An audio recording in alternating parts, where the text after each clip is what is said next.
வணக்கம் நண்பர்களே, முக்கிய செய்திகளை இந்த பதிவில் பார்க்க போகிறோம். தமிழக பாஜகவுடைய மாநில தலைவர் நயினார் நாகேந்திரன் களம் இறங்கிட்டாருங்க. ஒரு அறிக்கை வெளியிட்டிருக்காரு.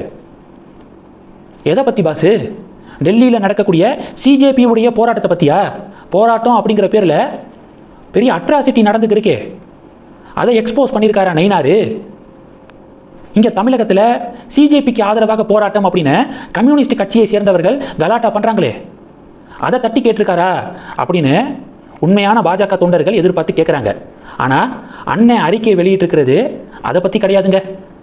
சிஜேபியுடைய ப்ரொட்டஸ்ட்டுக்கு எதிராலாம் இல்லை. அண்ணன் அறிக்கை வெளியிட்டிருக்கிறது சமீபத்தில் திமுகவுடைய எம்எல்ஏ மார்க்கண்டேயன் கைது செய்யப்பட்டார்ல, சிஎம் விஜயை அவதூறாக பேசியதுனால கைது செய்யப்பட்டார். என்ன பேசினாருன்னு கூட நம்ம சேனலில் நம்ம எடுத்து சொல்லிட்டோம். முதல்வருடைய எலும்பை உடைப்பேன் அப்படிங்கிற வார்த்தையெல்லாம் பயன்படுத்தினதுனால அவரை கைது பண்ணாங்க.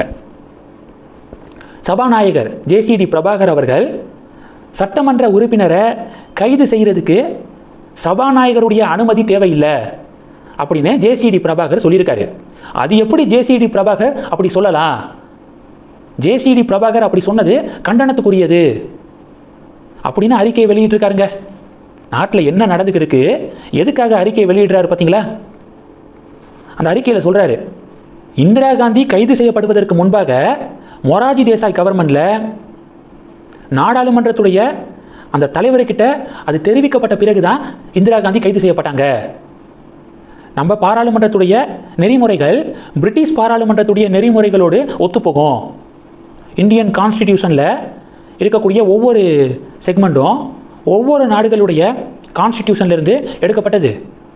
அந்த வகையில் பாராளுமன்ற நெறிமுறைகள் பிரிட்டிஷ் பாராளுமன்ற நெறிமுறைகளிலிருந்து நம்ம எடுத்திருக்கோம். பிரிட்டிஷ் பாராளுமன்ற நெறிமுறைகளில் ஒரு விதி இருக்குது. அவையுடைய ஒரு உறுப்பினர் கைது செய்யப்படுவதற்கு முன்பாக அவையுடைய தலைவர்கிட்ட அதை பற்றிய தகவல்களை தெரிவித்த பிறகு தான் கைது செய்யப்படணும் அப்படிங்கிற விதி இருக்குது. அந்த வகையில் திமுக எம்எல்ஏ மார்க்கண்டேயன் கைது செய்யப்படுவதற்கு முன்பாக சபாநாயகருடைய ஒப்புதலை போலீஸ் வாங்கியிருக்கணும். அதுதான் விதி. ஆனால் சபாநாயகர் என்ன சொல்லியிருக்காரு? என்கிட்ட அனுமதி பெறணும் அப்படிங்கிற அவசியம்லாம் இல்லை அப்படின்னு சொல்லியிருக்காரு. இது கண்டனத்துக்குரியது அப்படின்னு நயினார் நாகேந்திரன் அறிக்கை வெளியிட்டிருக்காரு. டிஎம்கே எம்எல்ஏ கைது செய்யப்பட்டார். டிவிகே ஆட்சியில் இருக்குது. டிஎம்கேவுக்கும் டிவிகேவுக்கு இடையே நடக்கக்கூடிய பிரச்சனை இது.